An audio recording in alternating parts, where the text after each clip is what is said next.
अगर आप जेईई 2027 के जनवरी अटेम्प्ट को टारगेट कर रहे हैं तो ये वीडियो आपके लिए बहुत इंपॉर्टेंट होने वाला है। स्पेशली वो बच्चे जिन्होंने अभी तक कोई भी स्टार्टिंग नहीं की है, उन्हें नहीं समझ आ रहा कहाँ से स्टार्टिंग करें, कौन से चैप्टर हाई वेटेज वाले होते हैं, कहाँ से ज़्यादा मार्क्स मुझे मिलेंगे, वो सारी चीज़ें नहीं पता हैं तो आपको ये वीडियो देखना ज़रूरी है। तो ये वीडियो में मैं आपको वो सारी चीज़ें बताऊंगा, वो सारे चैप्टर बताऊंगा जिनसे आपको मैक्सिमम मार्क्स मिलेंगे।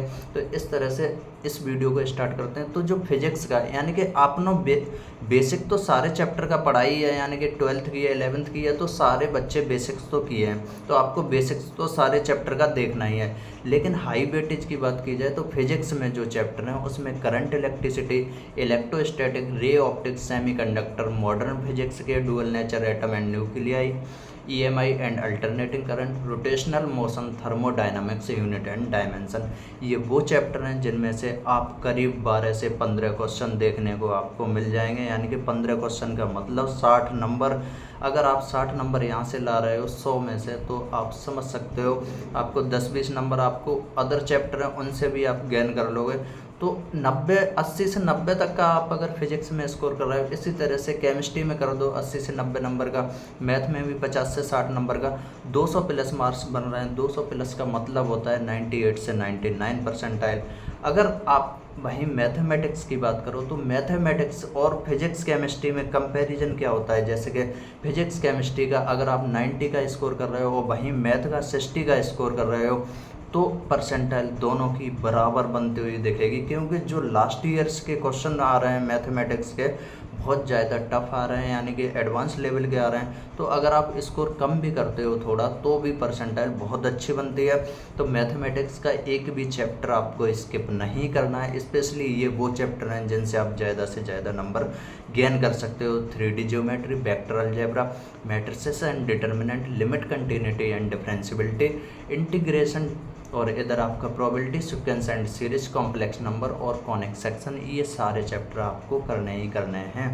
तो ये चैप्टर अगर मान लो 1-2 चैप्टर आपका वीक है तो आप छोड़ सकते हो उसको, जिससे कि आपको ज़्यादा प्रॉब्लम ना हो। कोई अदर चैप्टर पे टाइम दे दो तो आपका वो तैयार हो जाएगा। जेईई मेन में मैटर नहीं करता 1-2 चैप्टर छोड़ दोगे तो उसमें क्या है, आपको अदर सब्जेक्ट में आप मेंटेन करना पड़ेगा फिजिक्स केमिस्ट्री में।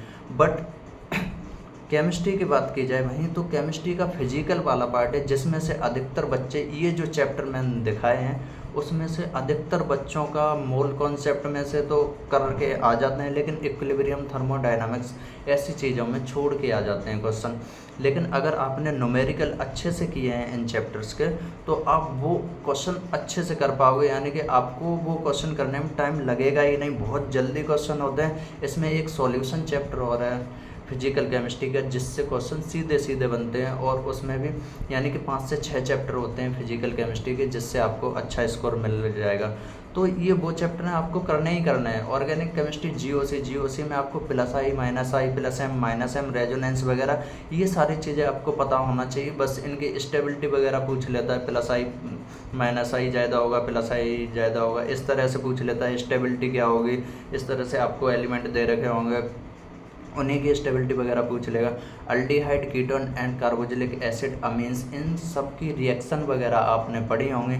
एनसीईआरटी में सारे चैप्टर्स दे रखे हैं। सिर्फ एनसीईआरटी सफिशिएंट है जेईई मेन अटेम्प्ट के लिए, यानी कि जेईई मेन के लिए आप एनसीईआरटी प्रीफर कर सकते हो केमिस्ट्री के लिए। वहीं अगर इनऑर्गेनिक की बात की जाए तो इनऑर्गेनिक में केमिकल बॉन्डिंग और कोऑर्डिनेशन कंपाउंड ऐसे चैप्टर हैं जिनसे सबसे ज़्यादा क्वेश्चन देखने को मिलते हैं। ये वो चैप्टर हैं जो आप इजीली कर भी सकते हो। सबसे सरल शायद केमिकल बॉन्डिंग और कोऑर्डिनेशन कंपाउंड ही बच्चों को लगता है। डी और एफ ब्लॉक से डायरेक्ट क्वेश्चन पूछ लेते हैं, एलिमेंट दे देते हैं, उसकी किस डी ब्लॉक का है, एफ ब्लॉक का, इस तरह से पूछ लेते हैं। एटॉमिक नंबर पता होना चाहिए आपको, उस एलिमेंट के बारे में पता होना चाहिए कहाँ लाई करता है। आपको पीरियोडिक टेबल में सारे एलिमेंट के आपको जो स्टेबिलिटी ऑर्डर वगैरह ये सारी पता होना चाहिए। डायरेक्ट एक रो दे देंगे, उसका स्टेबिलिटी ऑर्डर पूछ लेंगे।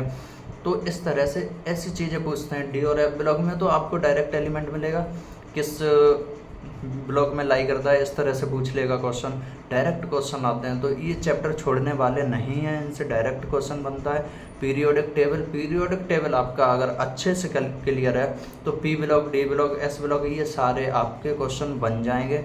ये चैप्टर वो हैं जो आपको करीब 150 से 160 नंबर तक का स्कोर दिला सकते हैं अगर आप अच्छे से कर लेते हो, क्योंकि अधिकतर चैप्टर इसी पे बेस्ड, फिर बेसिक्स ऑफ केमिस्ट्री के अदर चैप्टर देखोगे तो इनमें से वो सारे चैप्टर, इसमें भी कुछ टॉपिक उनके लाई करते हैं, तो ये चैप्टर आपको तैयार करना ही करना है। और ऊपर से सारे चैप्टर जो भी आपने पढ़े हैं वो सारे तो करना ही है। ये वो चैप्टर हैं जो आपको ज़्यादा से ज़्यादा मार्क्स दिला सकते हैं। तो अगर आपने अच्छे से किया है तब तो कोई बात नहीं है, अभी आपने स्टार्ट नहीं किया है तो ये चैप्टर भी अगर आप कर लेते हो तो बहुत अच्छा कर लोगे। इजी चैप्टर आप स्टार्ट कर दो जो आपने पढ़े हैं वो तो पहले आप कर लो। इनको स्टार्ट करो धीमे धीमे, इन पे थोड़ा टाइम दे दो। अगर आपको कोई भी चैप्टर टफ लगता है उस पर थोड़ा कम टाइम दो, जिससे कि आपका टाइम वेस्ट ना हो। तो इस तरह से आप स्टार्टिंग कर सकते हो। अगर इसके रिगार्डिंग कोई भी डाउट आता है तो आप पूछ सकते हो।